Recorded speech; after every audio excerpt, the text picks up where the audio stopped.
Welcome back, everyone, to another episode of Health Made Simple Show. I am your host, Dr. Bart, and we have an excellent, really a great conversation, a great podcast for you tonight. The topic here is going to be about self-love or self-damage. And of course, we wouldn't intentionally be damaging ourselves yet. The reality is, the truth is, there's a good chance that some of the concepts that we have, some of the actions that we're taking, some of the things we're doing every day are literally designed, intentional or not intentional, to damage, to break down the human body. And we're going to hit those.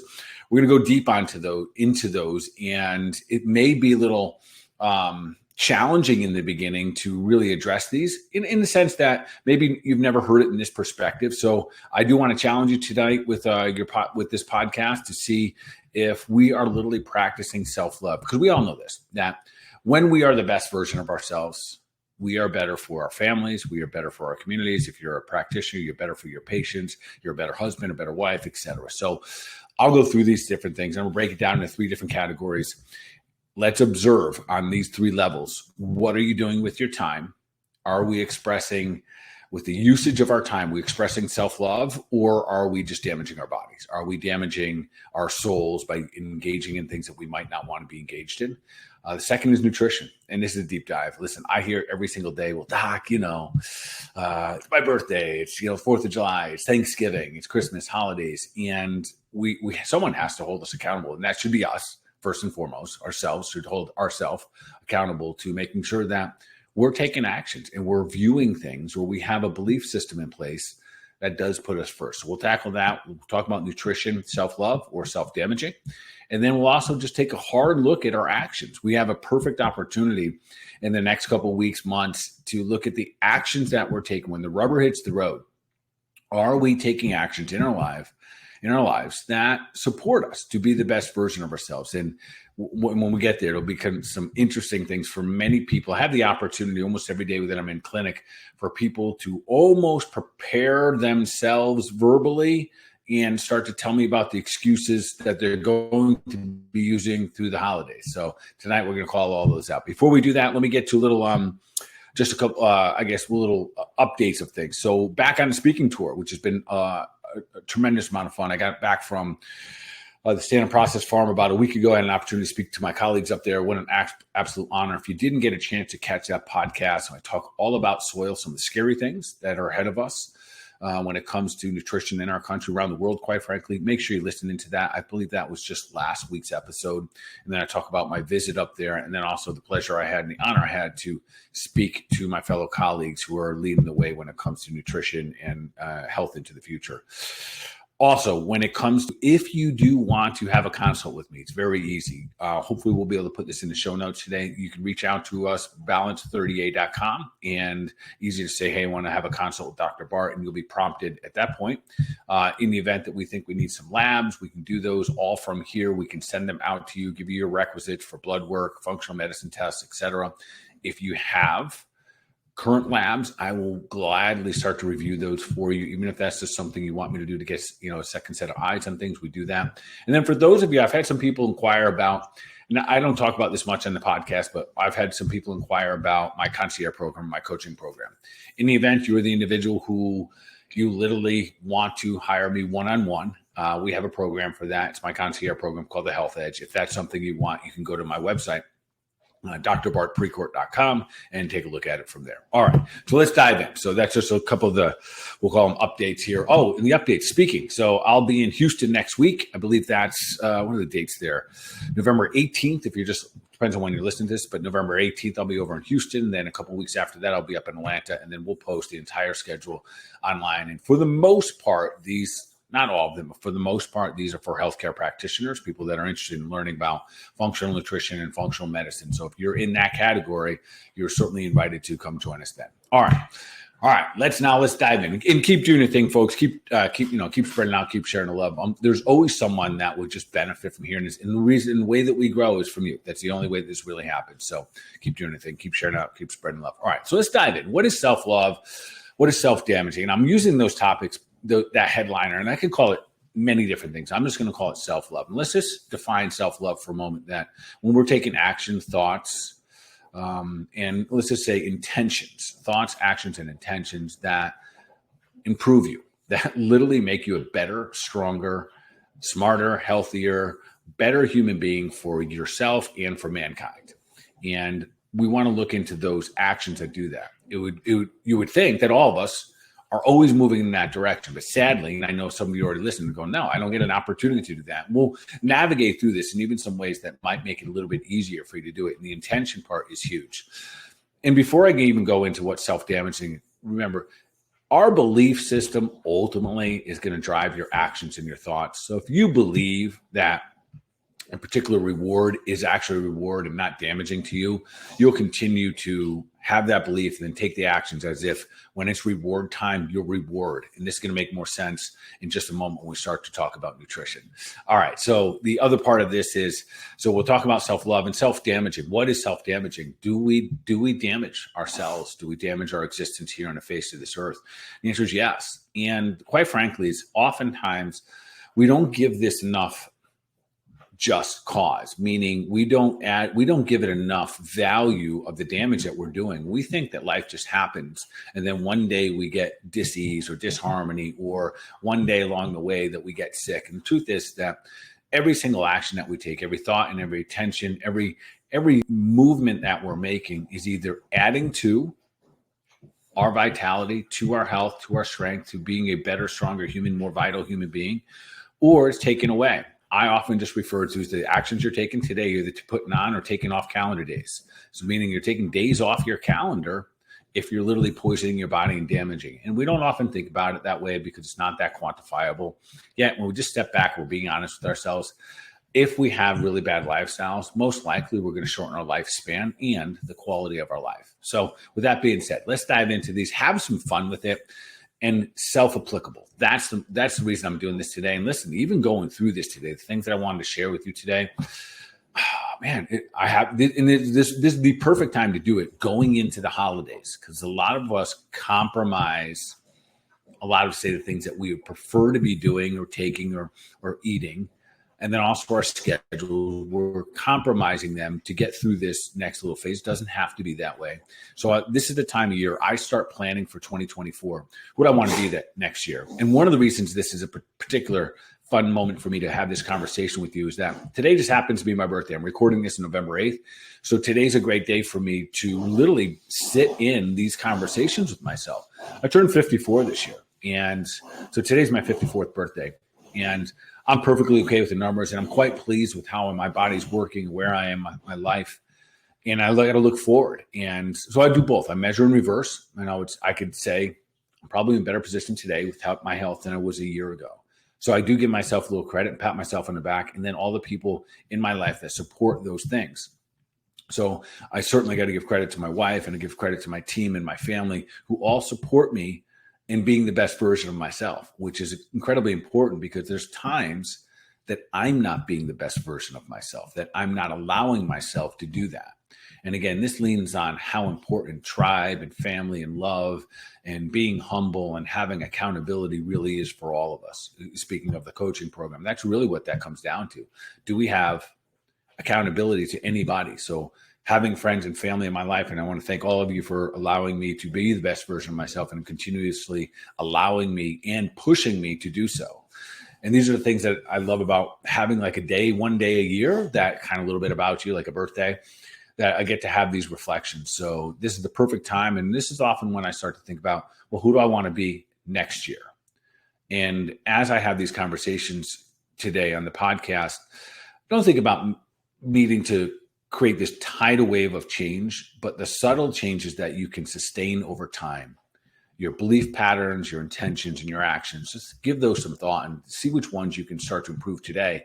That if you came back here for a year from now and you were getting a little bit better every single day, how much farther ahead would you be? So I love the opportunity. That's what I typically use about birthdays. That's my favorite thing, just that the one opportunity to sit here and say, well, how did I do last year? Where can I make improvements? And this self-love, self-damaging, you can use different words for that. This is a great place to start. So let's start off with number one. Let's just talk about a big one, especially as a healthcare practitioner. Other practitioners would agree with this, that we often hear of time being an issue here when it comes to the quality of our lives and the quality of things that we do for ourselves. So just for a moment, step back and make an observation of the allocation of the time in your life.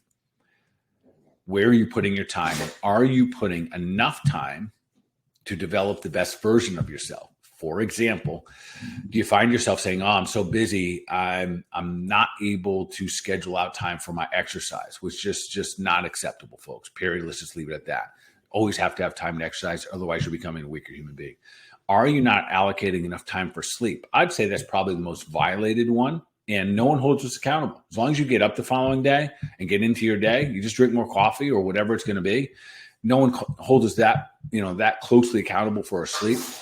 But as you've listened to here at the Health Made Simple show, often I'll talk about one of the best medicines in the world is, of course, action, and sleep. Allowing ourselves to sleep is a great action that we can take. So we heal when we sleep. So let's look at our time allocation. Or are you damaging yourself?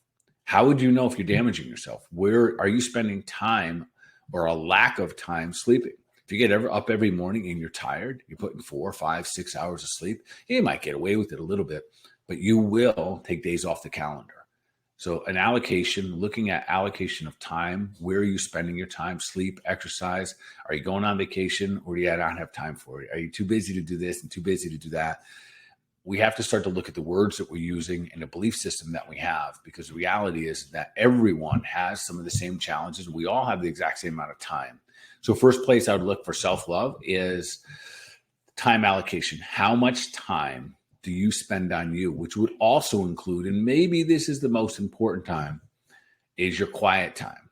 Do you have time for meditation? Do you have time set aside for prayer? Do you have time without your phone, without TV, without the kids, without the dogs? Do you have time that it's just you and your thoughts and with the spirit? And if that time's not there, I'll tell you that you're probably missing out on one of the biggest, most important times for developing who you are, because that's when these thoughts, that's when we get to sit with these deeper thoughts and the creative ones and the ones that really make us find out who we are on the inside. So if you haven't already, pay attention to the time that you use, and it's a great way of looking for all of us to observe whether or not we are practicing self-love, or are we just burning up time? Are we getting so busy that we're just burning up time? We're saying things like, where did the time go? If that is happening and you don't know what day it is, and because time is going by fast, you're probably not allocating your time that greatly in terms of making it in accordance to self-love. All right, so we'll of course observe that one, allocation of time. That's number one. And when you look at these, I want you to look for the opportunities, not for it to be a bit of a bummer, because sometimes when we have these conversations, they can be a little heavy. Yet look at it and saying, what could I do this year to improve upon where we come back here at next year at this time, or whatever it may be? Can you better, so you can look back at the year and measure in reverse and say, man, I'm doing better than I was last year. So I'm becoming a better, stronger, more vital human being. Beautiful. All right. Now let's talk nutrition. This is what probably shows up in the office the most: self-love and self-damage. And it's crystal clear. And yet I want to tackle this in a way that hopefully it hits home. As a practitioner, and listen, you don't even need a practitioner to understand what I'm about to say here. How many times have you heard people say, oh, I'm going to treat myself? And then following that, treat yourself to what? And it's usually a cookie or a glass of wine or a cocktail or something that's, quite frankly, not a treat, but it's poison. And this is where we have to dive a little bit deeper and understand, where does this conversation even come from? How is that we can treat ourselves on a birthday with poison?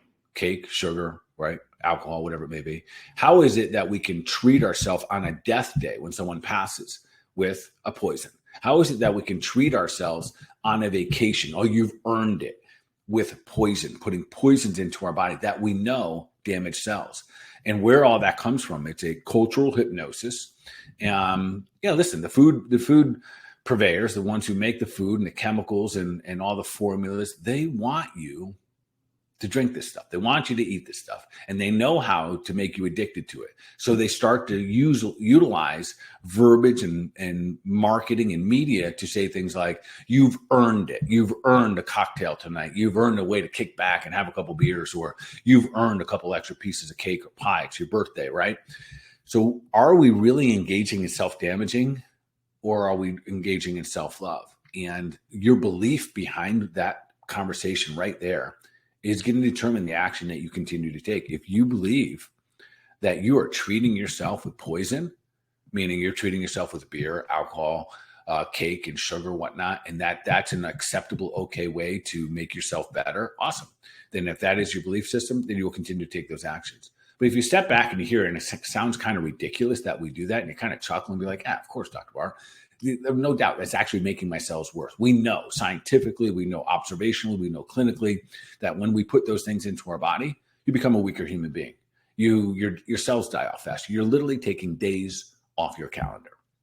So those words that we're using, we have to flip those a little bit. The beauty is that it's really easy to do it. How do I know? Because I was on both sides of this. I used to treat myself with beer at night or whatever it may be, or indulging in lots of food, or especially when I was stressed, I would indulge in things. Oh, I'm going to treat myself, or I'm going to give myself a break here. Unfortunately, that just shows a little bit of our weakness and also the hypnosis and belief systems that we have. So let's just start off with that one when it comes to nutrition and recognize that it is not a treat to your body.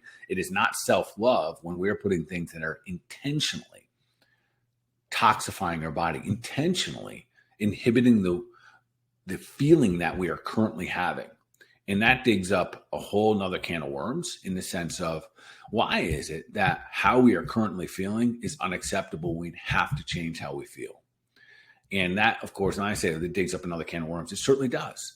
So if we're constantly looking for the opportunity to have a cheat day, and we look forward to the cheat day, could have been so disciplined, it's been so hard for us to become just sitting with our bodies and sitting with our addictions to sugar, sitting with our addictions to alcohol or whatever other vice it might be, but just dealing with it and working hard against it. It's interesting how I've, over the years, listened to people.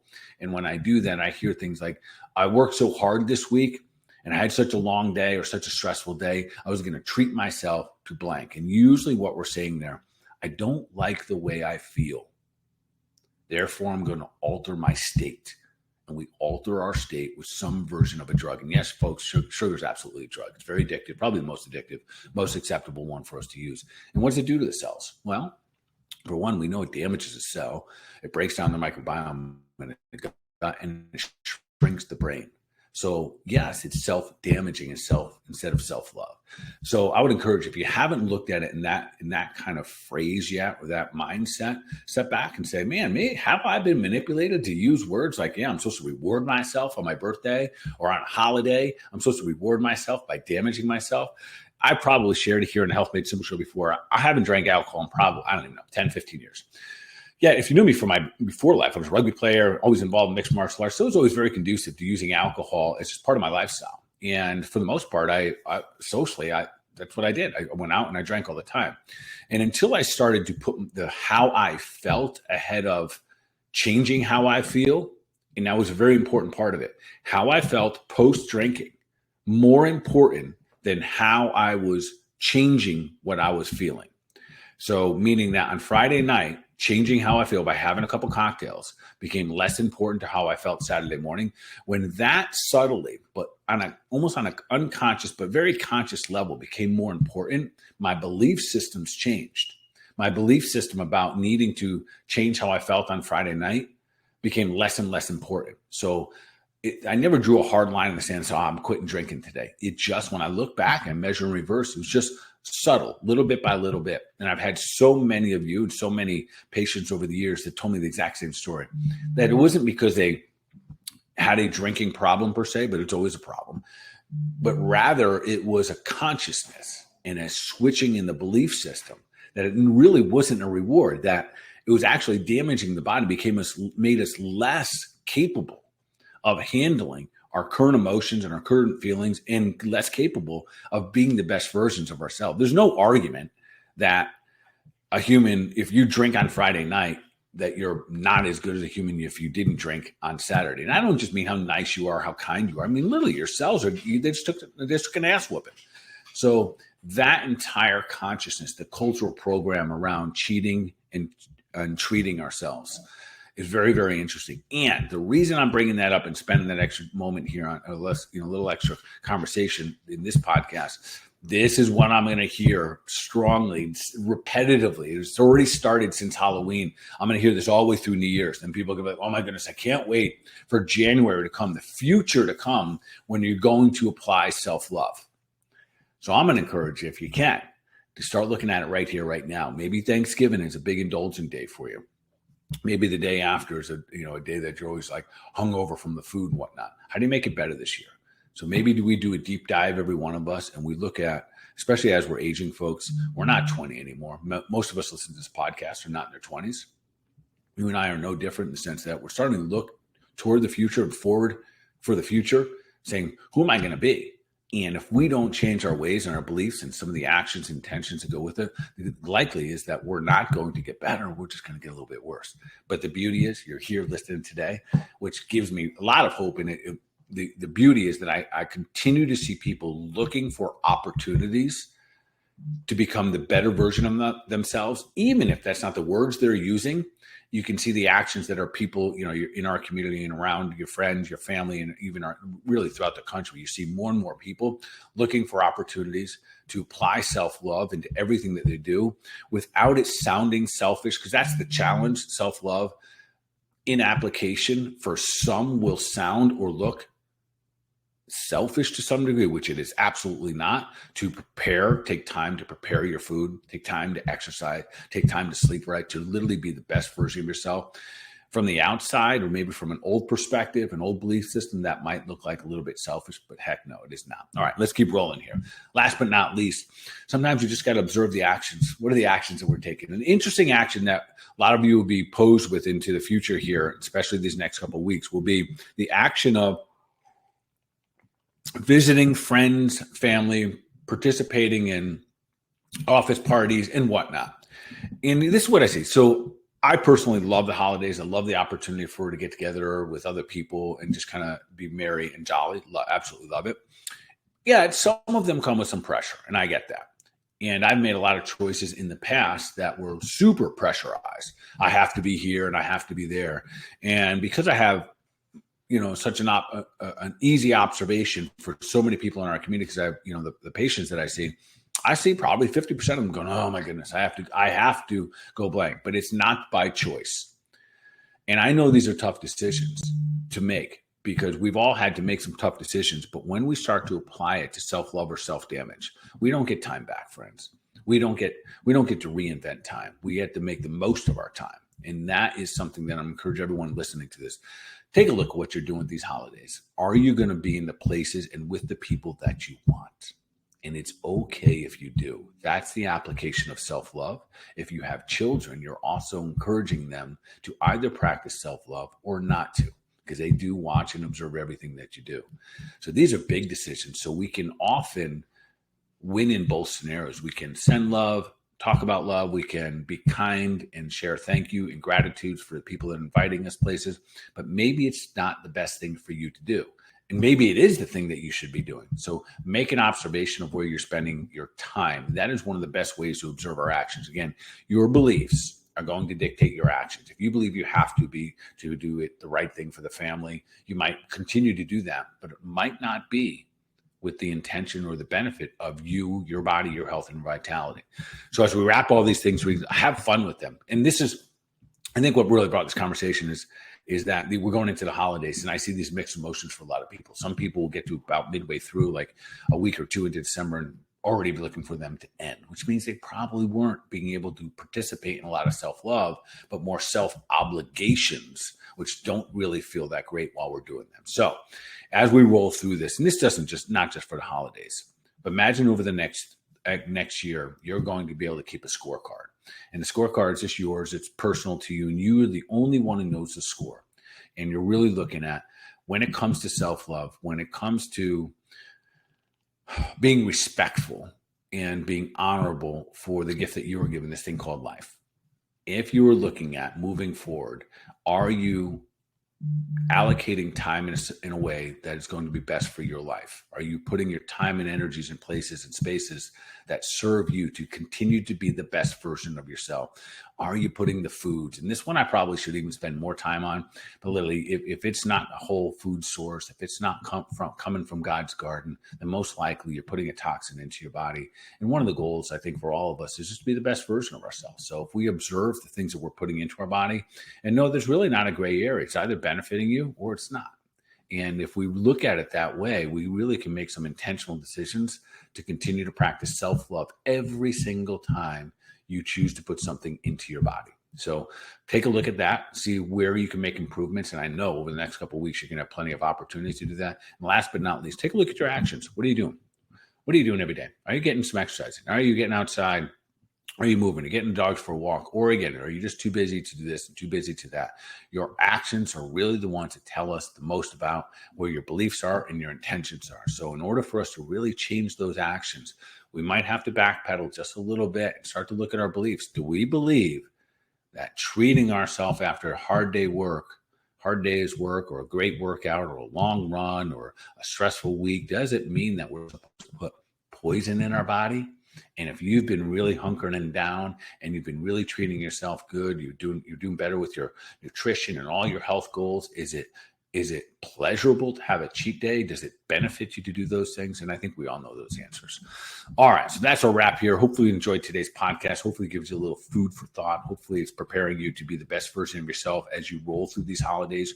Remember, it is these holidays, November 1st to January 1st, where, quite frankly, here in America, we are going to, on average, every human being in our country, on average, 5 to 12 pounds that stick with us until the next year. So don't be that individual. And how do we do it? We start to being a little more intentional about what we're doing. Well, thank you once again for being here. Continue to do your thing. Continue to share it out.